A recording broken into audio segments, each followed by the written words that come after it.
Hey guys, welcome back my new another vlogs. তো আজকে আমরা এইমাত্র গ্যাংটক ঢুকলাম এবং গ্যাংটকের যে আমাদের হোটেলটা ছিল খুব সুন্দর লাগলো। হোটেলটার সব থেকে আমার ভালো লেগেছে বেডগুলো, তার মধ্যে বালিশগুলো উফ এত নরম নরম ছিল, মানে কি বলবো। এই সময় এইখানে আমার ফিল হচ্ছিল কাজ যদি আমার বউকে আনতে পারতাম। সত্যি বলছি, এটাই আমার ফিল হচ্ছিল, কাজ যদি এই হোটেলটাতে আমার বউকে নিয়ে আসতে পারতাম। সেম রুম, মস্তি, টিভি দিয়েছে, সোফা দিয়েছে, গ্লাস তো আছেই, ড্রিঙ্ক করার জন্য সমস্ত কিছু তো দেওয়াই ছিল, গ্লাস থেকে শুরু করে সমস্ত কিছু দিয়েছে, আলমারি দিয়েছে। আর বাকি খুব সুন্দর লাগছিল, মানে কি বলবো, এত নরম এত স্পঞ্জ লাগছিল না। মানে আমি কতবার যে দেখলাম রুমটা।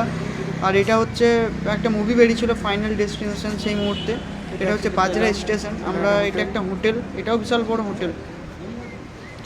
তো আমরা দাঁড়িয়েছিলাম গাড়ি আসার জন্যে, কারণ পরের দিন আবার বেরোনো ছিল, সেই কারণের জন্য। তো তারপরে রাস্তাটা পুরো শুনশান ছিল, গাড়ি আসতে আমাদের লেট হচ্ছিলো, কারণ আমাদের যে গাড়িটা ছিল সেটা খারাপ হয়ে গেছিলো, অন্য একটা গাড়ি আসছিলো, সেই কারণের জন্য। তো লাইক কমেন্ট শেয়ার।